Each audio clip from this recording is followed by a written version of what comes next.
Hello students, SN professional classes से मैं हेमंत गुप्ता आज आपके लिए लेके आया हूँ एनवायरमेंटल लॉ से संबंधित कुछ महत्वपूर्ण क्वेश्चन जो कि आपके competitive exam as well as graduation level का जो एक नया पेपर ऐड हुआ है इकोनॉमिक लॉ, उसकी एक इंडिविजुअल यूनिट है उससे संबंधित है। तो ये चैप्टर बहुत ही ज़्यादा इंपॉर्टेंट है। इस चैप्टर के सभी क्वेश्चन को आप अच्छे से तैयार कर लीजिए।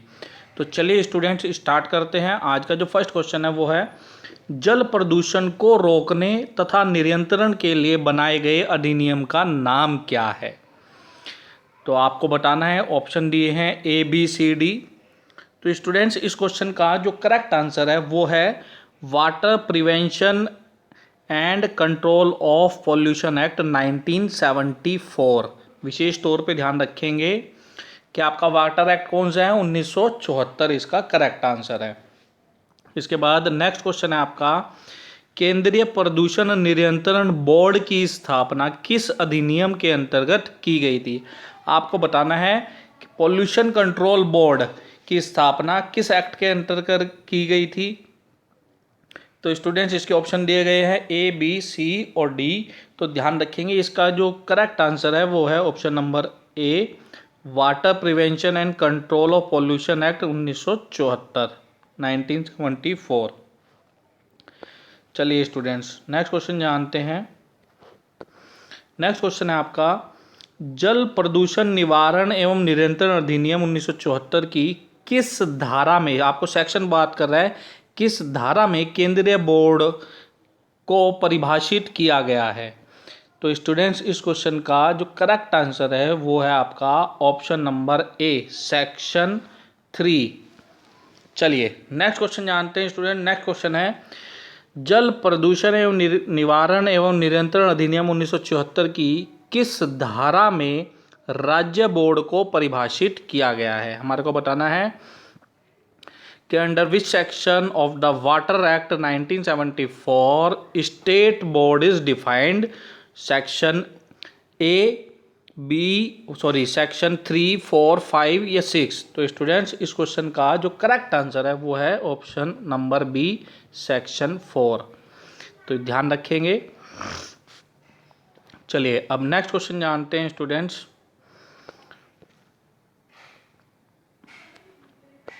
नेक्स्ट क्वेश्चन है आपका जल प्रदूषण निवारण एवं नियंत्रण अधिनियम 1974 के अंतर्गत परिवाद किसके द्वारा दायर किया जा सकता है। पिटीशन, परिवाद का मतलब होता है पिटीशन। तो स्टूडेंट्स ऑप्शन दिए गए हैं प्रदूषण नियंत्रण बोर्ड, प्राधिकरण नियंत्रण बोर्ड, जल नियंत्रण प्रदूषण बोर्ड या उपयुक्त में से कोई नहीं। तो स्टूडेंट्स क्वेश्चन था, एक बार रिपीट कर दे रहे हैं, जल प्रदूषण निवारण एवं नियंत्रण अधिनियम 1974 के अंतर्गत परिवाद किसके द्वारा दायर किया जा सकता है। तो स्टूडेंट्स इसका जो करेक्ट आंसर है वो है पॉल्यूशन कंट्रोल बोर्ड, यानी कि ऑप्शन नंबर ए इसका सही आंसर है, प्रदूषण नियंत्रण बोर्ड के अंतर्गत। चलिए अब नेक्स्ट क्वेश्चन जानते हैं। नेक्स्ट क्वेश्चन है आपका जल प्रदूषण निवारण एवं नियंत्रण अधिनियम 1974 के प्रावधानों तथा नियमों का उल्लंघन करने पर दंड हो सकता है 3 माह तक की कैद, 10,000 रुपये तक का अर्थदंड, उपयुक्त दोनों या उपरोक्त में से कोई नहीं। तो स्टूडेंट्स इस क्वेश्चन का जो करेक्ट आंसर है वो है ऑप्शन नंबर सी, 3 माह तक की सजा और 10,000 रुपये जैसे भी प्राधिकरण निर्धारित करे। चलिए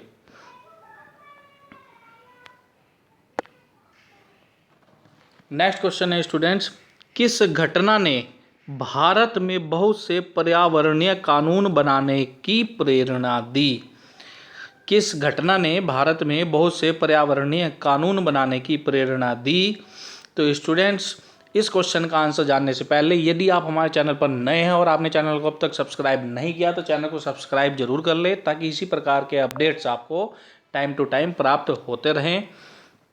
चलिए अब नेक्स्ट क्वेश्चन जानते हैं स्टूडेंट्स। नेक्स्ट क्वेश्चन है इस क्वेश्चन का जो करेक्ट आंसर क्या है कि किस घटना ने भारत में बहुत से पर्यावरणीय कानून बनाने की प्रेरणा दी। तो स्टूडेंट्स इस क्वेश्चन का जो आंसर है वो है भोपाल गैस त्रासदी, ऑप्शन नंबर बी इसका करेक्ट आंसर है। और स्टूडेंट्स, आपके कम्पिटिटिव एग्जाम में भी इस भोपाल गैस त्रासदी से संबंधित बहुत बार क्वेश्चन पूछा जाता है। तो स्टूडेंट्स, इस त्रासदी के अंदर हुआ क्या था? इसके अंदर हुआ था कि भोपाल में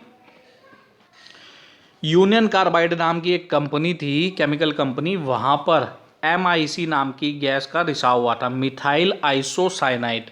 तो कई बार एग्जाम में आपसे उस कंपनी का नाम पूछ लेते हैं, कई बार उसके अंदर ये जो भोपाल गैस त्रासदी है इसके अंदर कौन सी गैस का रिसाव हुआ था उसके बारे में जान लेते हैं, MIC की फुल फॉर्म के बारे में मालूम कर लेते हैं।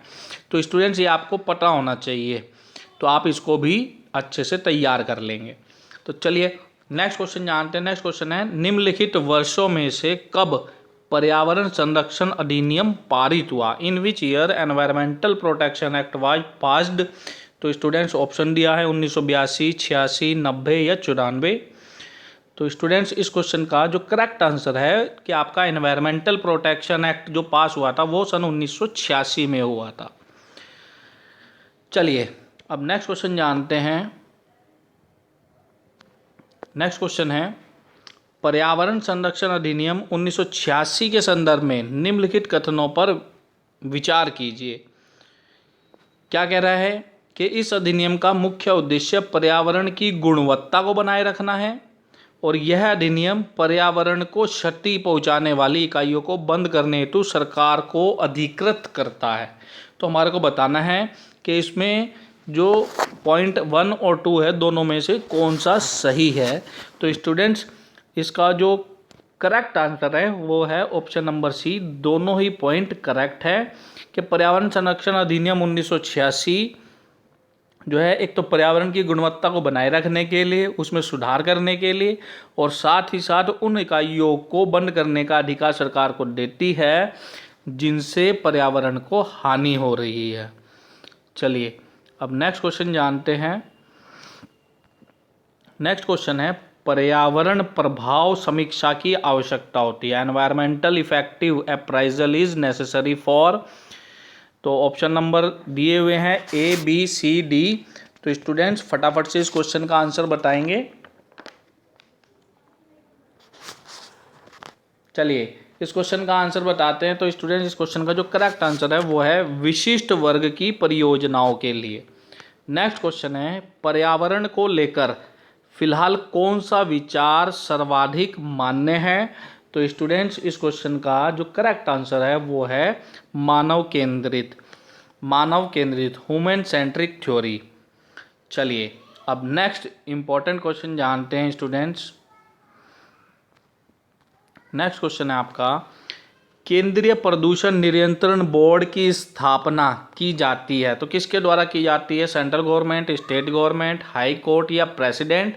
तो स्टूडेंट्स ध्यान रखेंगे, CPCB यानी कि सेंट्रल पोल्यूशन कंट्रोल बोर्ड की जो स्थापना की जाती है वो केंद्र सरकार के द्वारा की जाती है। ऑप्शन नंबर ए इसका करेक्ट आंसर होगा। ये ध्यान रखेंगे, इसकी फुल फॉर्म भी पूछ सकता है आपसे, तो फुल क्या होता है? CPCB, central pollution control board, इसको ऐसे भी याद रखेंगे। नेक्स्ट है, केंद्रीय प्रदूषण नियंत्रण बोर्ड का मुख्यालय कहाँ है? सेंट्रल पोल्यूशन कंट्रोल बोर्ड यानी कि CPCB का मुख्यालय कहाँ पर है?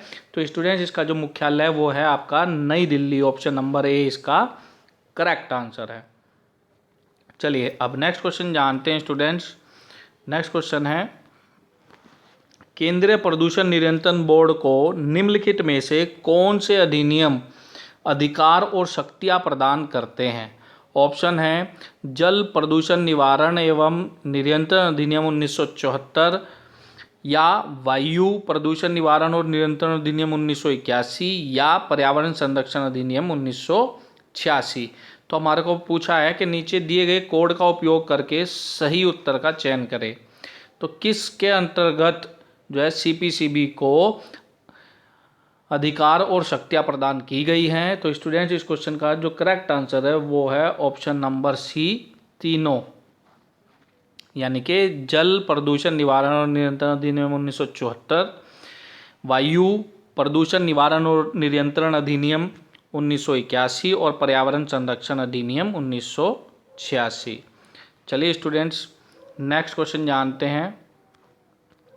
नेक्स्ट क्वेश्चन है आपका, वायु प्रदूषण निवारण नियंत्रण अधिनियम किस वर्ष में पारित किया गया था?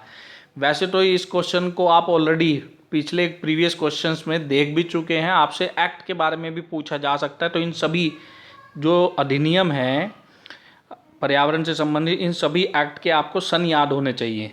तो स्टूडेंट्स, इस क्वेश्चन का जो करेक्ट आंसर है, वायु प्रदूषण निवारण एवं नियंत्रण अधिनियम जो पास हुआ था ये सन 1981 में हुआ था, ऑप्शन नंबर सी। और ये आज का आपका होमवर्क रहेगा, क्वेश्चन नंबर 16। इस क्वेश्चन को हम अपने नेक्स्ट वीडियो में आपसे डिस्कस करेंगे। तो क्वेश्चन क्या है कि वायु प्रदूषण नियंत्रण एवं नियंत्रण अधिनियम लागू होता है संपूर्ण भारत में, जम्मू कश्मीर को छोड़कर संपूर्ण भारत में, केंद्र शासित प्रदेशों को छोड़कर संपूर्ण भारत में, या उपयुक्त में से कोई नहीं। तो स्टूडेंट्स, वीडियो कैसा लगा कमेंट बॉक्स में कमेंट करके ज़रूर बताएं। और साथ ही साथ इस वीडियो के डिस्क्रिप्शन बॉक्स में हमने आपके अन्य सब्जेक्ट के जो वीडियो अपलोड किए हुए हैं उनकी लिस्ट डाली हुई है, आप उनको भी ज़रूर कंसीडर कर ली। Thank you student, thank you for watching. Please like, comment and subscribe, and best of luck for your next examination.